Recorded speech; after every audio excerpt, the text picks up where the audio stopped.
श्रीमद् भागवत महापुराण षष्ठम स्कंध अध्याय 3 यम और यमदूतों का संवाद। राजा परीक्षित ने पूछा, भगवान, देव अधिदेव धर्मराज के वश में सारे जीव हैं। भगवान के पार्षदों ने उन्हीं की आज्ञा भंग कर दी तथा उनके दूतों को अपमानित कर दिया। जब उनके दूतों ने यमपुरी में जाकर उनसे जामिल का वृतांत कह सुनाया, तब सब कुछ सुनकर उन्होंने अपने दूतों से क्या कहा। ऋषिवर, मैंने पहले यह बात कभी नहीं सुनी कि किसी ने किसी भी कारण से धर्मराज के शासन का उल्लंघन किया हो। भगवान, इस विषय में लोग बहुत संदेह करेंगे और उनका निवारण करके आपके सिवा और कोई नहीं कर सकता, ऐसा मेरा निश्चय है। श्री सुखदेव जी ने कहा, परीक्षित, जब भगवान के पार्षदों ने यमदूतों का प्रयत्न विफल कर दिया, तब उन लोगों ने स्वयं मणिपुरी के स्वामी एवं अपने शासक यमराज के पास जाकर निवेदन किया। यमदूतों ने कहा, प्रभु, संसार के जीव 3 प्रकार के कर्म करते हैं, पाप, पुण्य अथवा दोनों से मिश्रित। इन जीवों को उन कर्मों का फल देने वाले शासक संसार में कितने हैं? यदि संसार में दंड देने वाले बहुत से शासक हों तो किसे सुख मिले और किसे दुख, इसकी व्यवस्था एक सी न हो सकेगी। संसार में कर्म करने वालों के अनेक होने के कारण यदि उसके शासक भी अनेक हों तो उन शासकों का शासकपना नाम मात्र का ही होगा। जैसे एक सम्राट के अधीन बहुत से नाम मात्र के सामंत होते हैं, इसलिए हम तो ऐसा समझते हैं कि अकेले आप ही समस्त प्राणी और उनके स्वामियों के भी अधीश्वर हैं। आप ही मनुष्यों के पाप और पुण्यों के निर्णायक, दंडदाता और शासक हैं। प्रभु, अब तक संसार में कहीं भी आपके द्वारा नियत किए हुए दंड की अवहेलना नहीं हुई थी, किंतु इस समय 4 अद्भुत सिद्धों ने आपकी आज्ञा का उल्लंघन कर दिया है। प्रभु, आपकी आज्ञा से हम लोग एक पापी को यातना गृह की ओर ले जा रहे थे, परंतु उन्होंने बलपूर्वक अपने फंदे काटकर उसे छुड़ा दिया। हम आपसे उनका रहस्य जानना चाहते हैं। यदि आप हमें सुनने का अधिकार समझें तो कहें। प्रभु, बड़े ही आश्चर्य की बात हुई कि इधर तो अजामिल के मुख से नारायण यह शब्द निकला और उधर वे डरो मत कहते हुए झटपट वहां पहुंचे। जब दूतों ने इस प्रकार प्रश्न किया, तब देव शिरोमणि प्रजा के शासक भगवान यमराज ने प्रसन्न होकर श्री हरि के चरण कमलों का स्मरण करते हुए उनसे कहा, दूतों, मेरे अतिरिक्त एक ही चराचर जगत के स्वामी हैं। उन्हीं में यह संपूर्ण जगत सूत्र में वस्त्र के समान ओतप्रोत है। उन्हीं के अंश ब्रह्मा, विष्णु और शंकर इस जगत की उत्पत्ति, स्थिति और प्रलय करते हैं।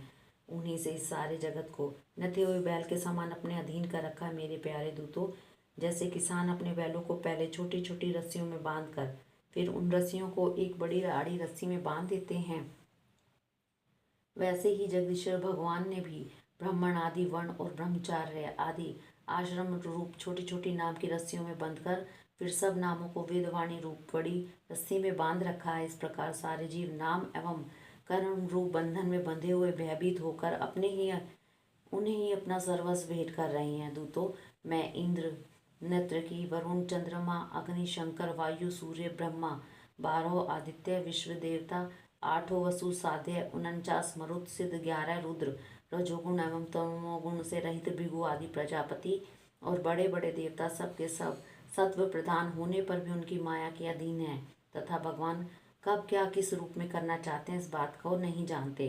तब दूसरों की तो बात ही क्या है।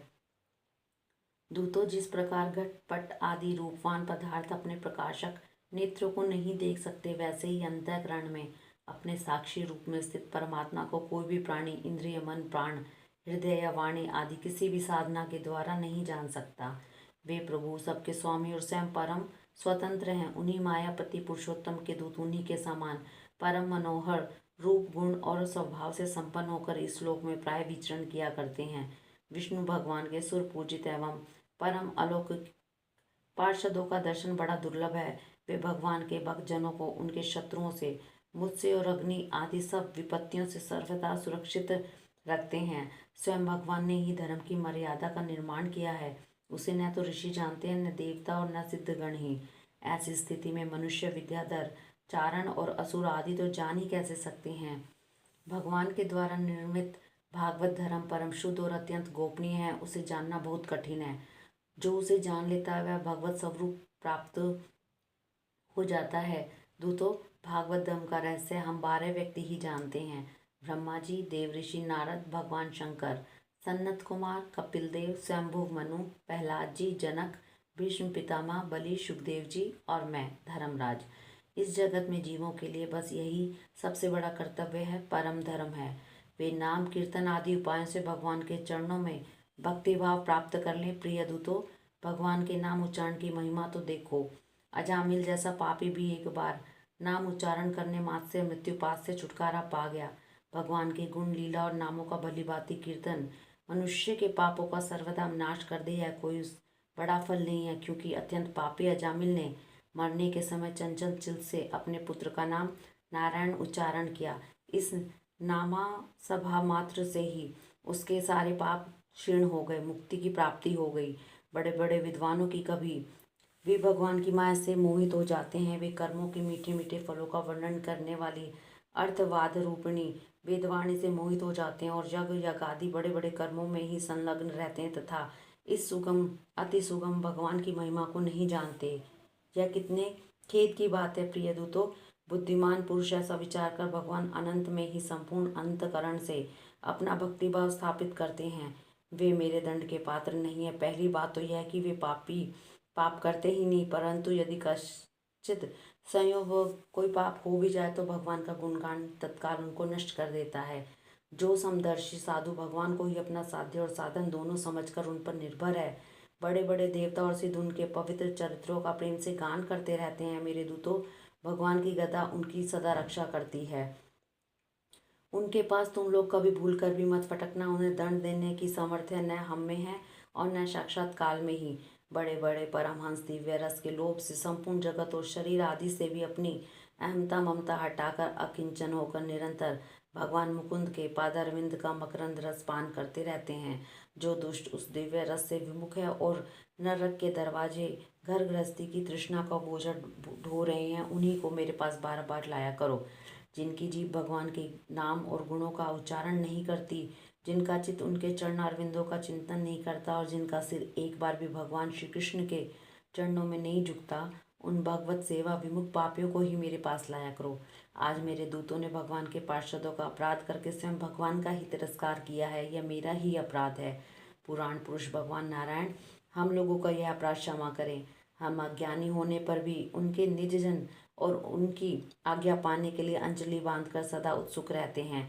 अतः परम महिमान्वित भगवान के लिए यही योग्य है कि वे क्षमता कर दें और हमें क्षमा करें। मैं उन सर्वंतर्यामी एक रस अनंत प्रभु को नमस्कार करता हूँ।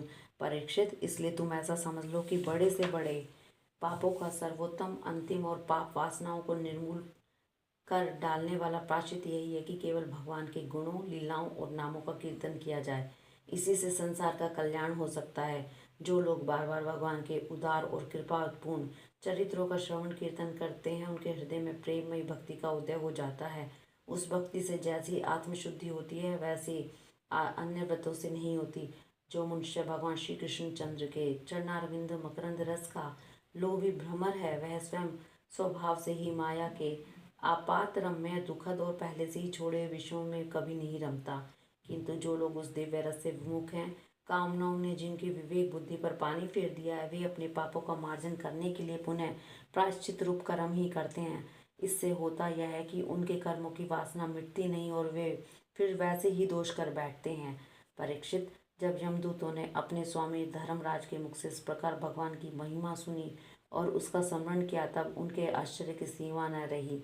तभी से वे धर्मराज की बात पर विश्वास करके अपने नाश की आशंका से भगवान के आश्रित भक्तों के पास नहीं जाते, और तो क्या, वे उनकी ओर आंखें उठाकर देखने में भी डरते हैं। प्रिय परीक्षित, यह इतिहास परम गोपनीय अत्यंत रहस्यमय है। मल्य पर्वत पर विराजमान भगवान अगस्त्य जी ने श्री हरि की पूजा करते समय यह मुझे सुनाया था। हरिओम तत्सत।